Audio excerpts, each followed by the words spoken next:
Kaimetsu Vox asks, do you think that you would be able to punch Sverige hard enough to push his hairline even further back? As I'm vegan and my ethics won't let me harm another, we'll likely never find out. Unless of course he gets triggered enough by one of my videos exposing his ineptitude that he actually physically assaults me. Unlikely, granted, but don't forget, he is the #1 mentalist on the whole of YouTube. Nuts on the Road 91 asks, what vegan shampoo do you use? You cheeky mother... Sentient Stardust asks, would you have been vegan in the year 1900? My answer might surprise you, but no, probably not. Back then we didn't have the massive resources for information like we do now, so likely I'd have just gone along with the crowd and thought that we need to eat from all the food groups.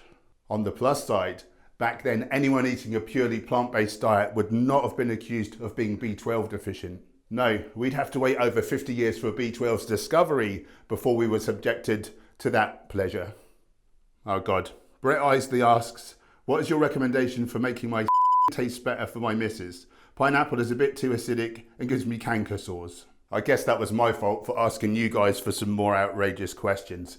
Bit near the knuckle, but here we go. Former porn star Annie Sprinkle says vegetarians taste best. Eating fruit and drinking fruit juice a few hours before sex is thought to improve the taste, while cigarettes, alcohol, meat, dairy products and deep fried foods make semen less palatable.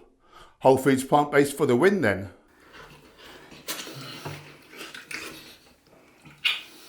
Brenda Penny asks, have you ever seen a UFO or have you seen a ghost?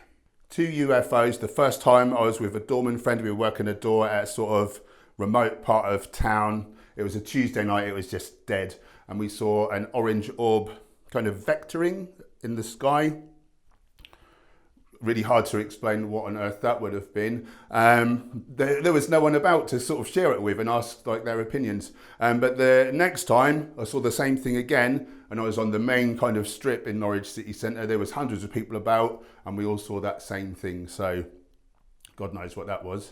Ghosts wise, haven't actually seen one, but I've had about a dozen experiences. A lot of them I would have probably written off, except when I was a little toddler, something happened to me that makes me believe, you know, that there is such a thing. So I remember I was in bed and a deep male voice said, your drink's not gonna be there in the morning. And basically I would have a little beaker with water beside the bed.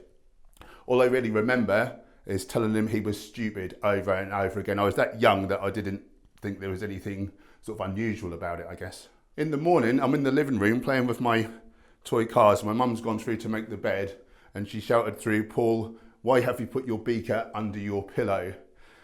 I was that young that I just didn't have the wherewithal to sort of explain myself. I just said like I didn't do it. She said, well, you did. And all I remember was just crying my heart out because my mum thought that I was lying.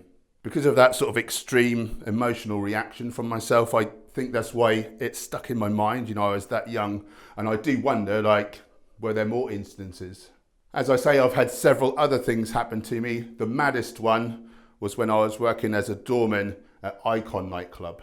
This club is in a part of Norwich called Tombland and it was plague pits. You know, thousands of people got buried there. At the end of the night, each doorman would be given a fire exit. So we'd go along, we've got like a U-shaped piece, which goes up through the handles of all the fire exit doors and a bolt going across to secure it.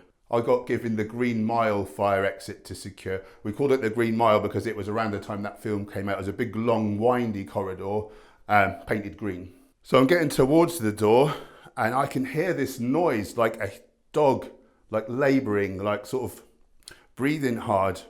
But that would have been like the biggest dog you've ever seen. It was like a real crazy noise. And there was like a snarl as well. It was like snarling. And there was a sound like something being dragged. And my brain said that sounds like the weight of a sort of body being dragged.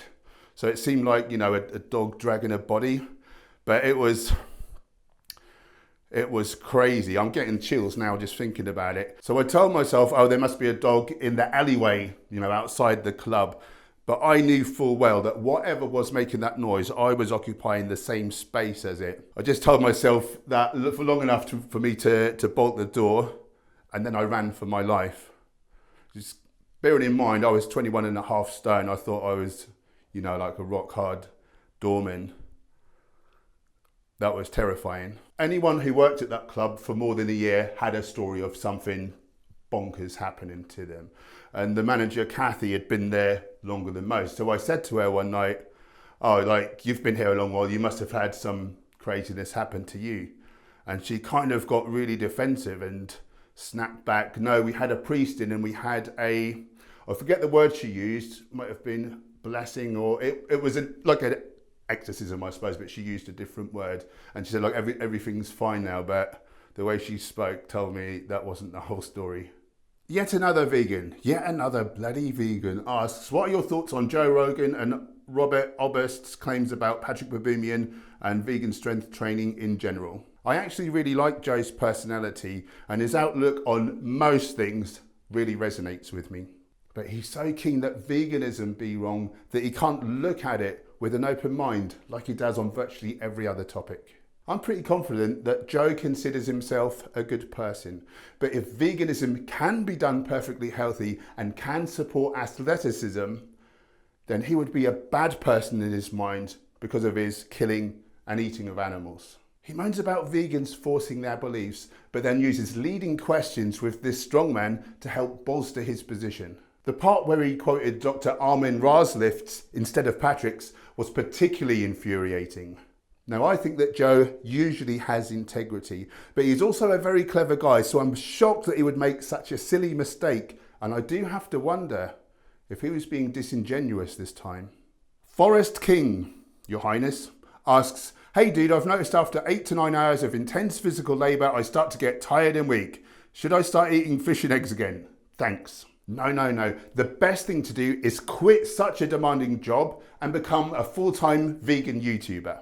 You get lots of money for poncing around in front of a camera for a few minutes each day, and then you can go and eat some sugar, anti-nutrients, and protein inhibitors, and of course collapse worn out on the couch for the rest of the day. Yes, I am taking the out of use, Sverige.